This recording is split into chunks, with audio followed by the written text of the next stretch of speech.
오늘 우리에게 주시는 하나님의 말씀은 마가복음 3장입니다.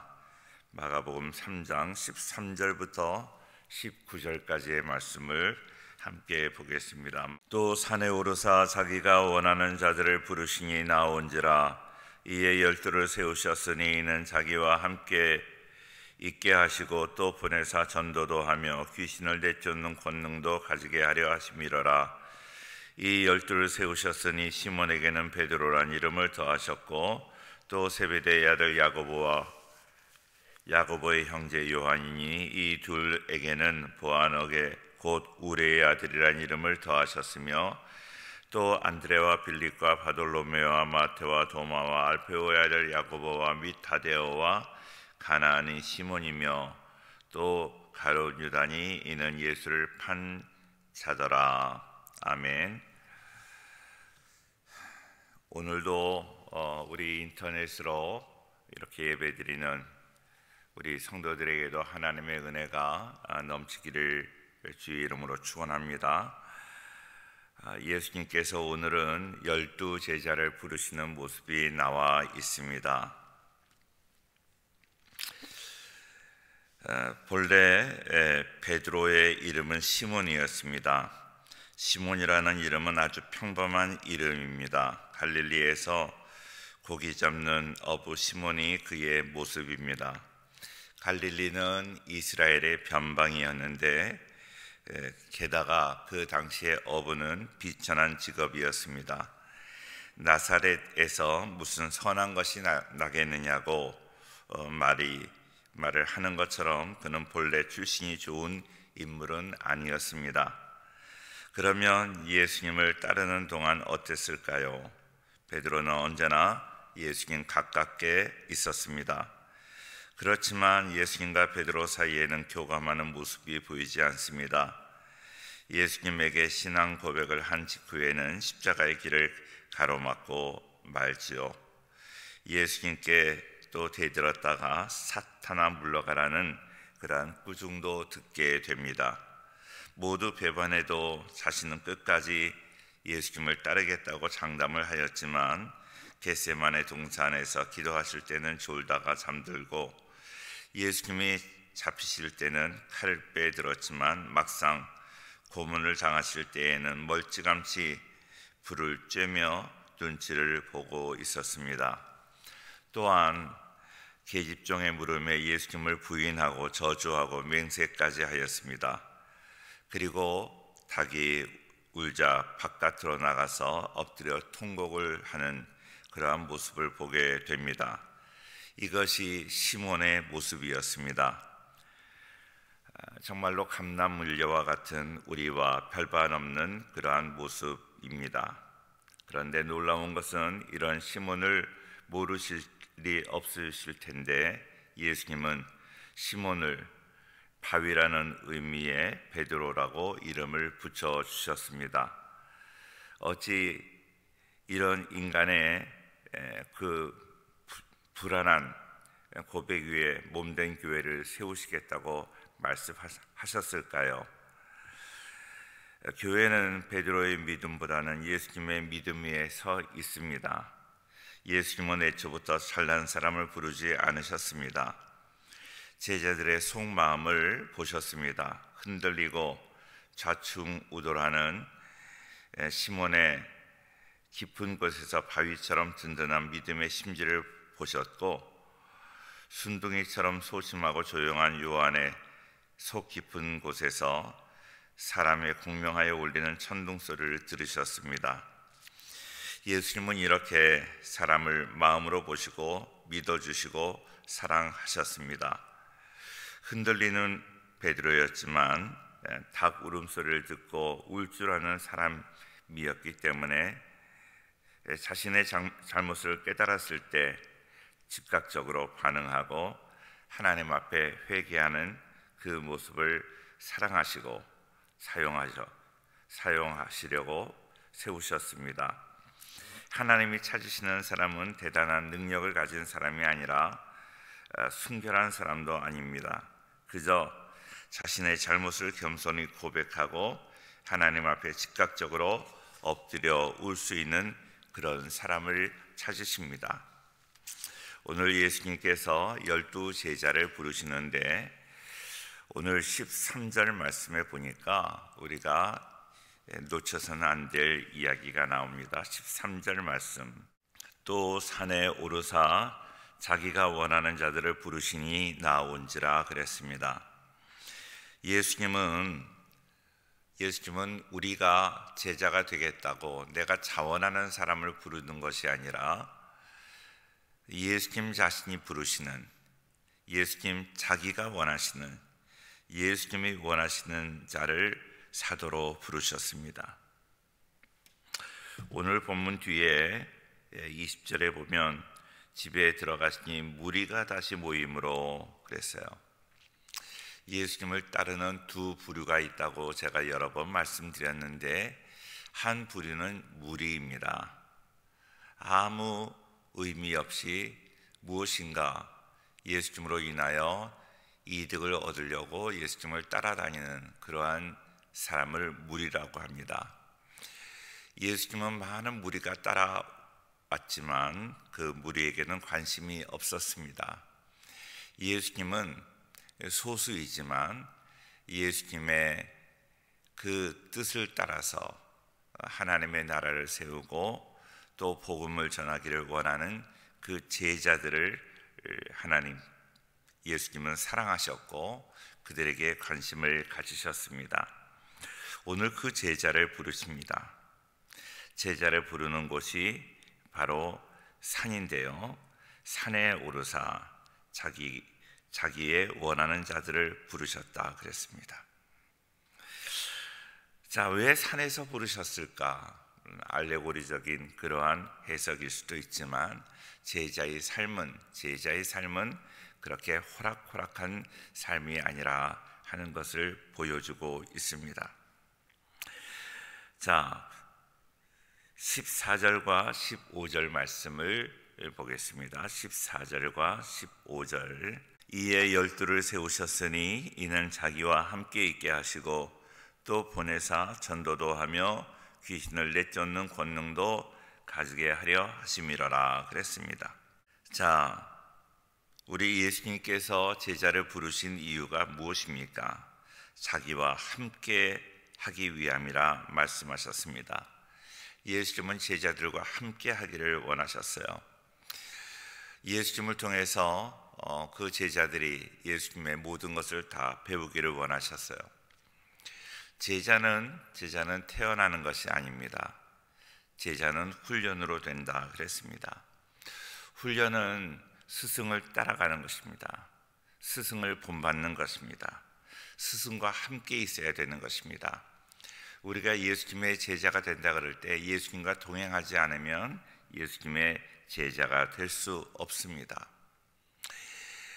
예수님의 모든 것을 일거수일투족을 우리는 따라가야 예수님의 참된 제자가 될 줄로 믿습니다. 항상 예수님과 동행하여 예수님의 제자의 삶, 제자도의 그런 모습으로 살아가는 우리 모두가 될 수 있기를 바랍니다. 자기와 함께 하시고 예수님과 함께 하셔서 늘 예수님으로 인하여 모든 것을 배우기를 원하셨다는 것입니다. 그래서 주님의 부름을 받은 이들은 이제 자기 자신의 생활을 다 청산하고 주님의 부르신 그 생활 속으로 들어가야 됩니다.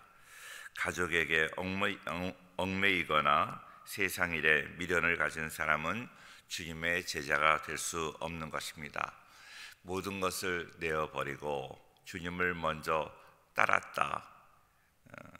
베드로와 요한이 그물을 던지는 것을 보시고 그들을 부르심에 모든 것을 버려두고 그물과 배를 버려두고 예수님을 즉시 따랐다.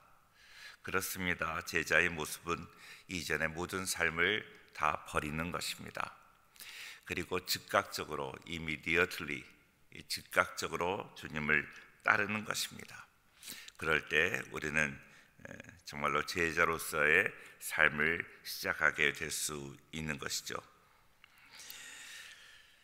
자, 뿐만 아니라 그들을 보내사 전도도 하며 귀신을 내쫓는 권능도 가지게 하려 하심이라 그랬습니다.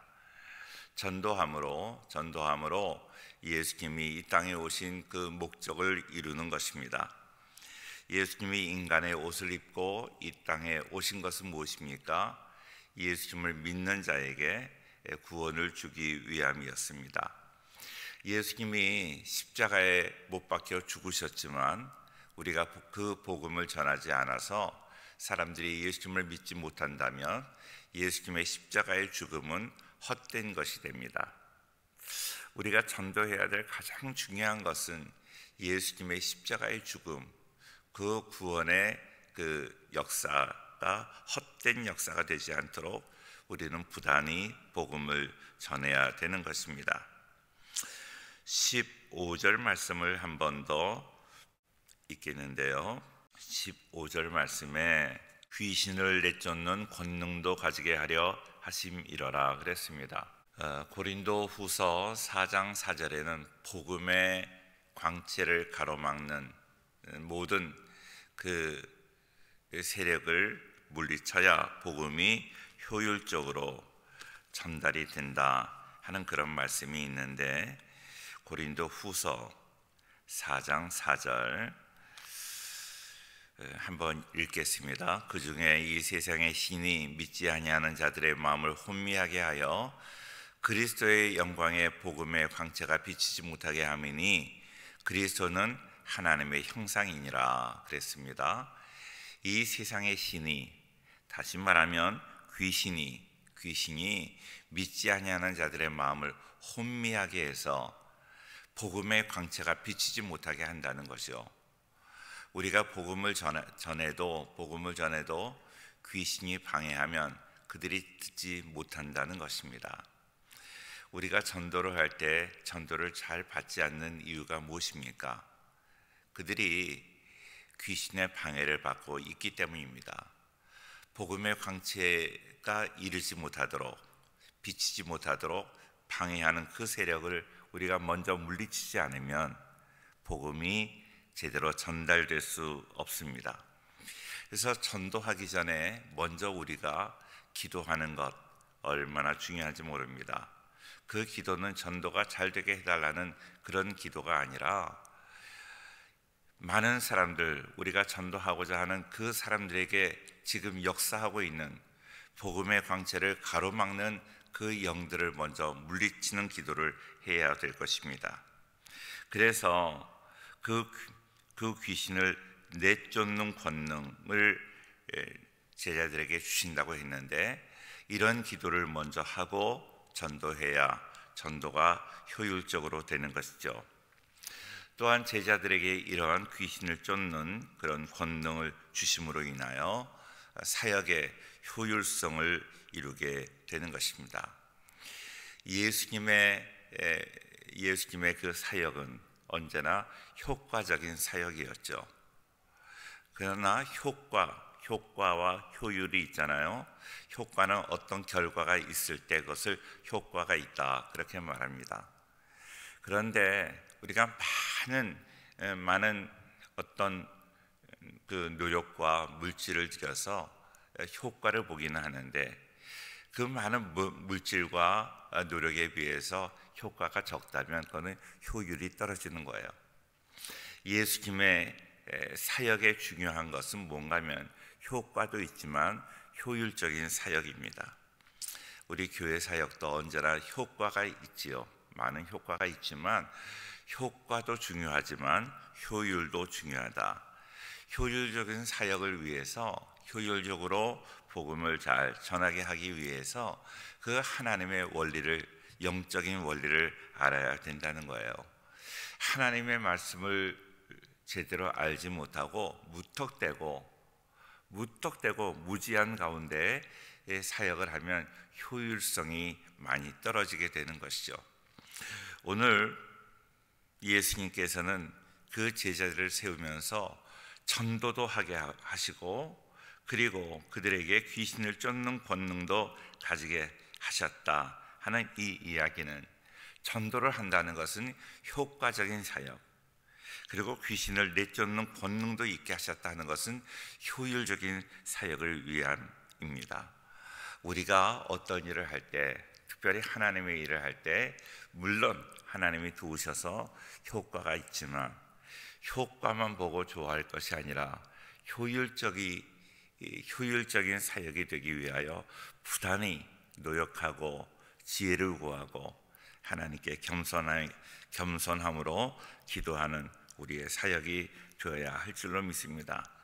그래서 12를 세우셨습니다. 그런데 그들에게 다 그들의 특징을 따라 별명을 주셨습니다. 시몬에게는 베드로라는 이름을 주셨고, 세베대의 아들 야고보와 야고보의 형제 요한에게는 보아너게라는 이름을 주셨습니다.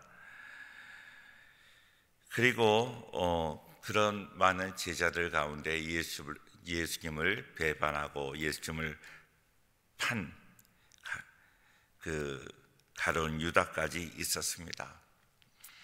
예수님의 사역에도 이렇게 예수님을 배반한 사람이 있었다는 것은 우리에게 큰 위로도 되고 하나님의 사역이 쉽지 않다는 것을 우리가 알 수 있습니다. 언제나 우리에게는 방해가 있고 배반이 있다는 것을 기억하고 그 배반과 방해와 대적이 있는 것을 우리는 승리하기 위하여 부단히 기도하고 위로부터 주시는 새 힘을 공급받아야 우리의 사역에 승리하게 될 줄로 믿습니다. 오늘 하루도 하나님께 겸손하게 기도함으로 위로부터 허락하시는 신령한 힘을 공급받아서 승리하는 하루가 될 수 있기를 주의 이름으로 축원합니다.